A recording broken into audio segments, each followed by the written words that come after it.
Salut à tous et bienvenue sur The Chakalak dans un nouvel épisode de ma rubrique Réalisé par où nous passons en revue la filmographie des grands maîtres du cinéma.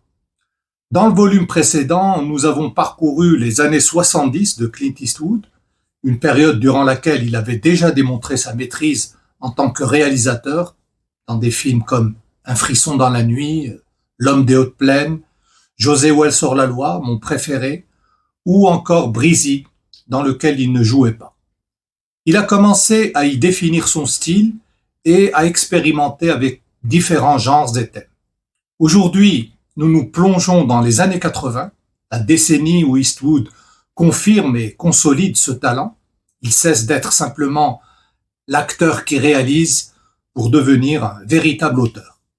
Ici, il ose explorer des genres très différents, des westerns aux drames intimistes, en passant par des thrillers policiers, des biopics musicaux, et il approfondit des thèmes tels que la nostalgie américaine, la paternité ou la spiritualité. Et surtout, il signe des films qui parlent autant de lui que de ses personnages. C'est parti.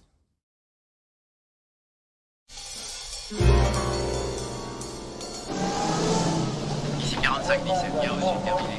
Vas-y, allez, fais-moi plaisir.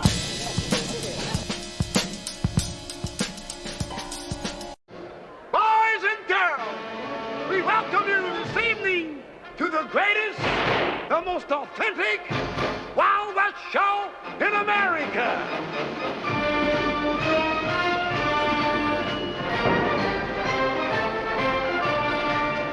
It is my privilege and honor to present to you this evening the greatest trick shooter.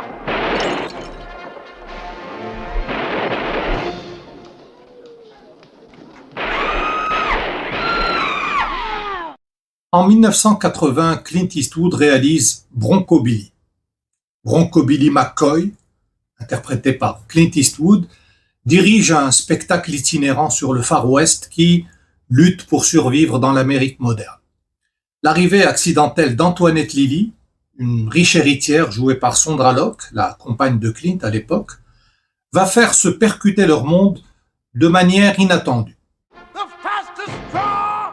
Stick him up or I'll plug you. Are you really the fastest guy in the West? Ain't nobody faster than Bronco Billy. You think you're faster than I am? Well, I wouldn't want to find that out, Sheriff. Why, aren't you Bronco Billy the fastest in the West? I could outdraw you any day in the week. Bronco Billy, you're nothing. J'ai toujours considéré Bronco Billy comme l'un des joyaux cachés d'Eastwood.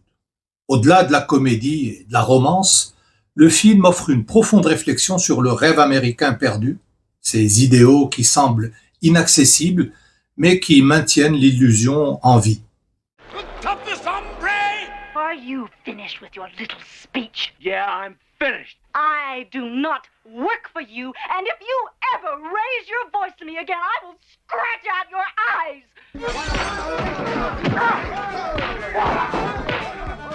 Well, when did you feel it was time to take action? Well, it's always time to take action when there's danger. Tell them we're gonna rob a train. Okay, Billy. Rob a train.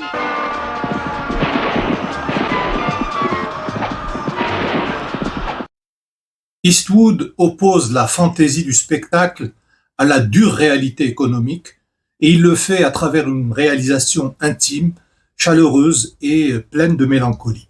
The one and only. Hero is Bronco Billy. Why, he's Bronco Billy, the best friend a man ever had. Bronco Billy. I love you, Bronco Billy. Don't you understand what Bronco Billy and the Wild West Show are all about? You can be anything you want. All you have to do is go out and become it. Bronco Billy McCoy.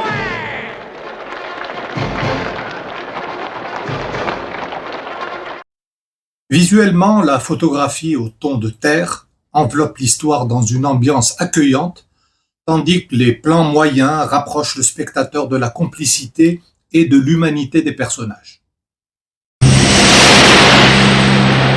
The plane, Firefox, the most devastating killing machine ever built.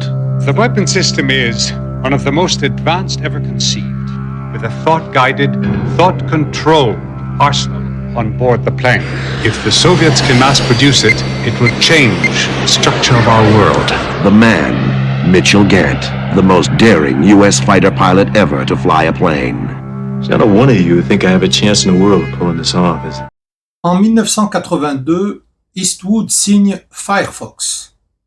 Nous avons Mitchell Gant, interprété par Clint Eastwood, un ancien pilote de l'armée de l'air qui souffre de stress post-traumatique, est chargé d'infiltrer l'Union soviétique pour voler un chasseur expérimental appelé Firefox, doté d'une technologie de pointe qui le rend pratiquement indétectable et mortel.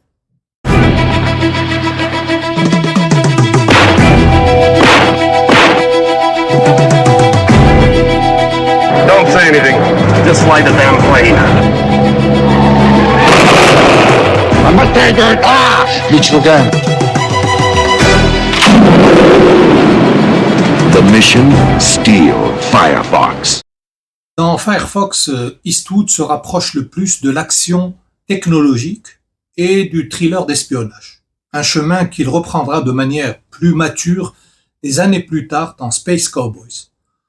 On y voit son aspect le plus réservé en tant que héros, confronté à un ennemi invisible et à des situations de haute tension, mais c'est sa performance qui surprend. Mitchell Gant est hanté par ses traumatismes du Vietnam et Eastwood joue avec subtilité ces moments de vulnérabilité, notamment dans les flashbacks de combat qui le paralysent. Can you fly that plane? Yeah, I can fly it. I'm the best there is. Great mother of God, he's up! I'm speaking to the individual who has stolen the property of the USSR. We're getting the royal treatment. You will not, of course, make it to wherever you are going. Let's see what this baby can do. Le film combine l'action et le suspense et démontre la capacité d'Eastwood à générer de la tension sans recourir à des excès visuels. Alors, visuellement, le film se distingue par sa conception de production et par les séquences aériennes de haute tension qui ont été supervisées par le spécialiste des effets visuels John Dykstra, celui de Star Wars, de Spider-Man 2, qui est responsable de la véracité et du caractère spectaculaire du chasseur Firefox. I don't know what it is, but I'm a sitting duck.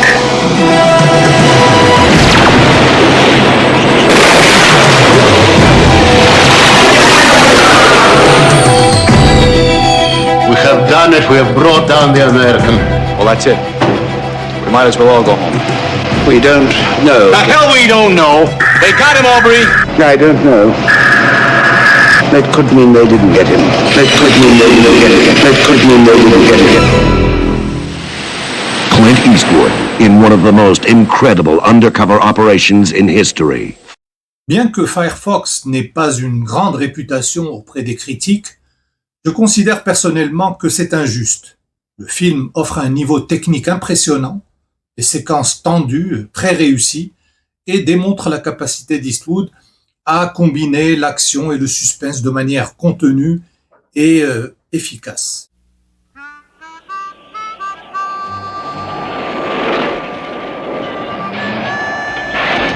It's Uncle Red. Is he dead? Yeah. Dead drunk. Oh. What do you think, Hoss? You'd like to go down to Nashville with your old Uncle Red? Oh, Papa, please let me go with him. I just want a chance to be somebody. En 1982, Clint Eastwood réalise Honky Tonk Man.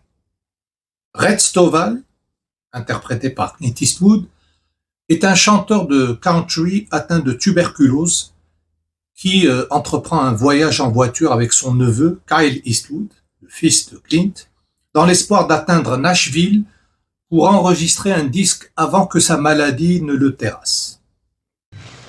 A real whorehouse? Dear Mom, I've been meaning to write, but Uncle Red and I have been real busy. Don't worry, we've been staying out of trouble. I'm keeping Uncle Red from drinking, and we've been staying at a honky tonks. And you know yodeling Jimmy Rogers, tell us what the blues was all about now. We're working real hard. Honky Tonk Man est l'un des films les plus personnels et les plus émouvants d'Eastwood. Il s'éloigne de l'action pour offrir un portrait intime de la famille, de l'héritage culturel et de la fragilité du rêve américain. Red, conscient de sa fin prochaine, transmet à son neveu non seulement l'amour de la musique, mais aussi l'idée que la vie, même dans ses aspects les plus durs, mérite d'être vécue avec dignité et passion. Uncle Red sure does crazy things sometimes. Keep him busy, boy. We're making a lot of new friends. I have conceived. Thanks, Ma, for letting me go with Uncle Red. We're learning a lot about each other. Uncle Red's teaching me to be somebody. Do do do do do do do do. Throw your arms around this honky-tonk man. Eastwood filme le paysage américain avec des tons crépusculaires, presque élégiaques, renforçant la sensation d'adieu. La route devient une métaphore de la vie, pleine d'obstacles, de moments d'humour, de douleur et d'espoir. Throw your arms around this honky-tonk man. What the hell did I have to offer a kid? Just honky-tonks and flop houses. That's the life of a country singer, boss. Sound good to you?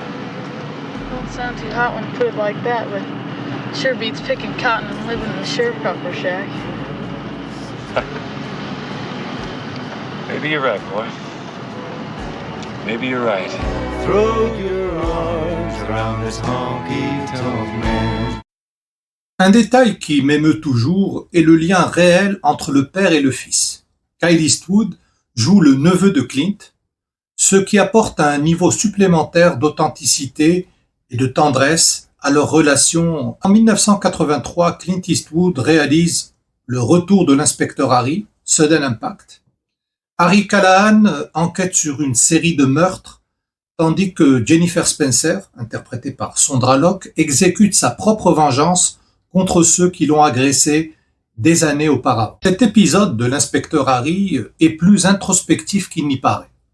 Eastwood introduit un traumatisme personnel qui complexifie l'intrigue et humanise les personnages.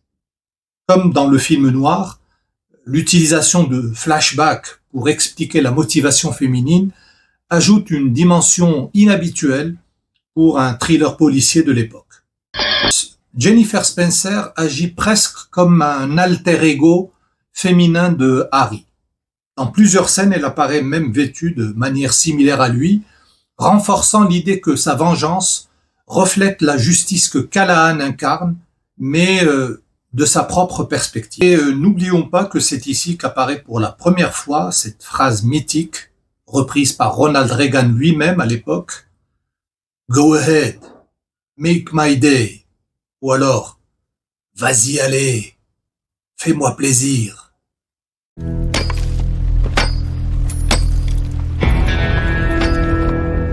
Friend of yours back? He's our new preacher. You messed up some of my boys, preach.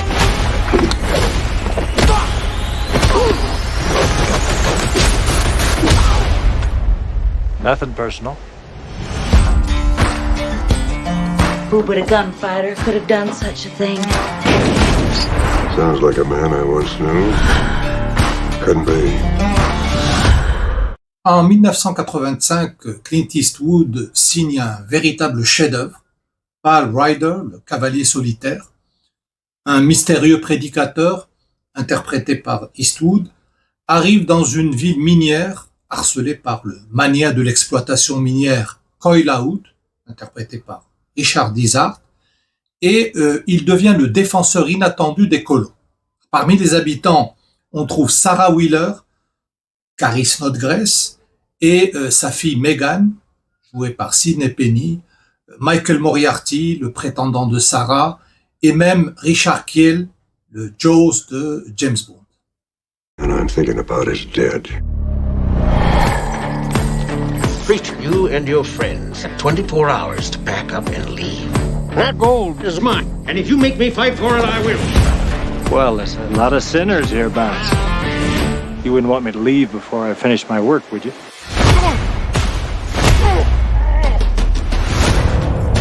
You bring him to me. It's an old score. It's time to settle it. Pale Rider est le retour le plus mature de Clint au western, avec une aura presque surnaturelle qui le relie d'ailleurs à L'Homme des Hautes Plaines.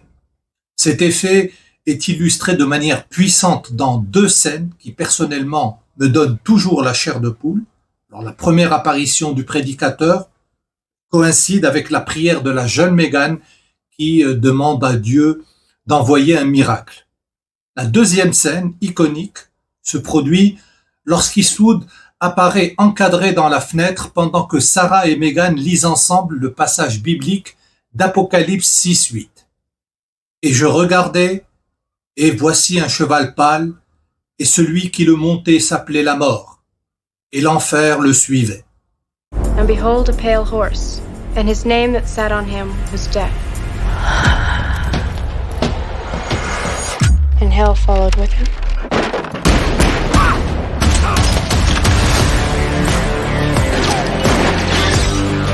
You through? Those squatters are standing in the way of progress. Theirs or yours? Only by standing together you're going to beat the Lahoots of the world. Ici, la mort, la rédemption et la justice s'entremêlent avec un respect absolu pour le paysage qu'Eastwood filme comme s'il était un personnage à part entière.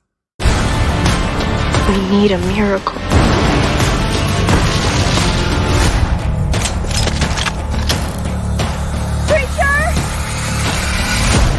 The Lord certainly does work in mysterious ways. Le film rappelle bien évidemment par certains aspects L'Homme des Vallées Perdues, Shane, de George Stevens avec Alan Ladd, et il fonctionne presque comme un remake spirituel de l'idée de l'étranger qui arrive dans un territoire isolé pour rendre justice, bien que Eastwood y ajoute une dimension surnaturelle et symbolique qui lui est propre. Sergeant Tom Gunny Highway, Congressional Medal of Honor winner, over 30 years in the Marine Corps. His battles never end. I think war's just been declared.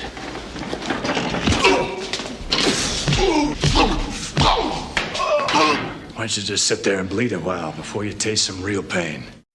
En 1986, Clint Eastwood réalise Le Maître de guerre, Heartbreak Ridge. Le sergent Thomas Highway, interprété par Eastwood, est un vétéran de guerre sur le point de prendre sa retraite, mais il est chargé d'entraîner un groupe de jeunes recrues complètement indisciplinés, dont des personnages interprétés par Mario Van Peebles et l'impressionnant Pete Koch dans le rôle du Suédois. Il essaye en même temps de renouer avec son ex-épouse Marsha Mason. I get told of rock and roller. Shut your face, hippie. You say hippie, man? Ain't been no hippies around here for centuries, man. You been freeze-dried or doing hard time?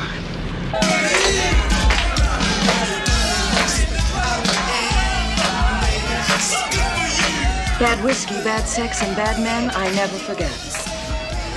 You didn't talk dirty like that when we were married. Always, only you were never there to hear it.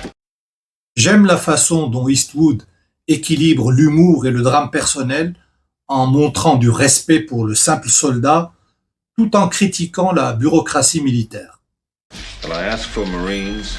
The division sends me relics. You men do not Recon platoon kicks butt. Ow. God, you ladies think you can slip and slide.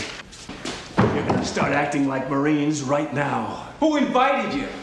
I'm not doing this because I want to take long showers with you, and I don't want to get my head shot off in some faraway land because you don't habla, comprende? Eastwood laisse également entrevoir le côté absurde de la guerre et comment les objectifs et les enjeux des conflits ont beaucoup changé à cette époque, montrant la déconnexion entre la mission et le sens réel de l'action.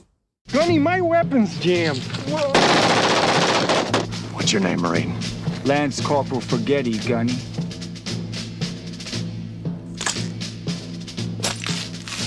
Shouldn't litter, Faghetti. This is the AK-47 assault rifle, the preferred weapon of your enemy, and it makes a distinctive sound when fired at you, so remember it. Strip off those t-shirts. Gunny, we're all the same.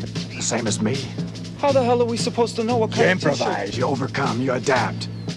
Le scénario offre à chaque recrue son moment pour briller, ce qui renforce la crédibilité et le sentiment de camaraderie. Ladies and gentlemen, let's hear it for the man of the century. Charlie Parker's in town. Jazz will never be the same.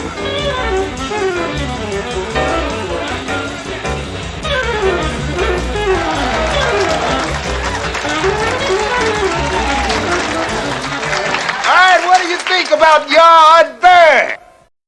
En 1988, Clint Eastwood réalise un autre chef-d'œuvre, la biographie du saxophoniste de jazz Charlie Bird Parker, interprété par un Forest Whitaker complètement habité par son rôle. Eastwood retrace le génie musical de Parker et sa relation autodestructrice avec la drogue et l'alcool. Diane Venora interprète Chan Parker, son épouse, apportant un contrepoint émotionnel fondamental. What do you think about Bird? Very nice, Charlie. You're sick, Bird. You're an alcoholic, you're a junkie, and your mind is hanging by a fucking thread. Yeah, right. I'm rested. Bird est peut-être l'œuvre la plus ambitieuse d'Eastwood dans les années 80. Sa structure narrative, qui imite l'improvisation du jazz, est une véritable trouvaille. Le film parle aussi, comme souvent chez Eastwood, du rêve américain, mais du point de vue de l'artiste qui l'atteint et le paie au prix de sa propre santé. Eastwood n'édulcore pas la dépendance, mais rend un hommage absolu à l'art de Parker. Techniquement, je suis fasciné par la façon dont il a reconstitué les enregistrements originaux de Parker avec de nouveaux accompagnements, un véritable travail d'orfèvre musical. La photographie sombre et expressionniste transforme les clubs de jazz en véritables temples. Un moment qui m'a toujours marqué est lorsque le médecin qui vient certifier la mort de Bird affirme dans son rapport qu'il avait entre 50 et 60 ans, en raison bien sûr de sa détérioration physique évidente. Mais son amante le corrige immédiatement, signalant que Charlie n'avait que 34 ans au moment de sa mort. I'm different. Aren't you gonna say pleasant dreams? All right, what do you think about Yardbird?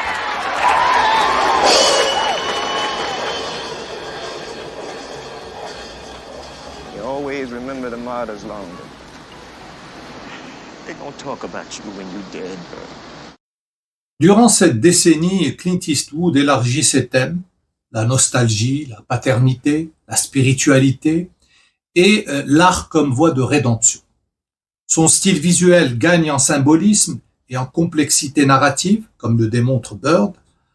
Il est entouré d'une équipe technique stable, avec Jack Green comme directeur de la photographie, et il sait maintenir une cohérence visuelle qui devient sa marque de fabrique. Les années 80 ne le consolident pas seulement en tant que réalisateur compétent, elles le confirment comme un auteur avec un regard qui lui est propre, ouvrant la voie à ses grandes œuvres des années 90. Avant de nous quitter, je tiens à vous montrer les films que je possède en format physique, des titres mentionnés dans cette vidéo, et je commence par cette édition DVD de Bronco Billy, bien ainsi, avec un disque miroir à deux faces. Alors, bien sûr, j'espère qu'on aura droit bientôt à une belle édition Blu-ray de ce film, un des préférés de Clint Eastwood lui-même. Ensuite, une édition Blu-ray simple, édition espagnole de Firefox, qui vient avec une version française aussi. Quelques bonus, un documentaire intitulé Clint Eastwood réalisateur et une bande-annonce. Le disque avec sa sérigraphie. Ensuite, une autre édition DVD dans la collection Clint Eastwood Anthology de Honky Tonk Man. Alors ce film est sorti en Blu-ray récemment, le 20 août, et bientôt je vais le recevoir. Je suis tout content. Un grand film, Honky Tonk Man. En espagnol, il vient avec le titre El Aventurero de Medianoche. Honky Tonk Man, un autre film que Clint Eastwood aime beaucoup. Ensuite, édition Blu-ray espagnole de Le Retour de l'inspecteur Harry, Sudden Impact, Impacto Subito, avec évidemment aussi une VF. Un chef-d'œuvre, Pale Rider, le cavalier solitaire.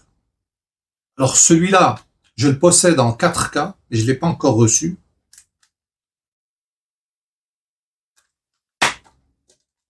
Le disque avec sa sérigraphie, un western magnifique, Pale Rider.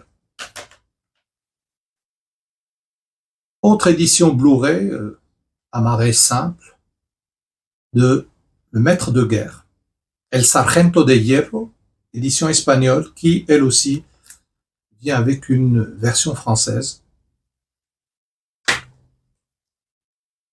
Le disque avec sa sérigraphie. Et enfin, une édition DVD de Bird. Alors, celui-là aussi, on l'attend en Blu-ray ou en 4K, parce que la photographie du film est magnifique et elle mérite une édition en meilleures conditions. Bird, le disque sérigraphie.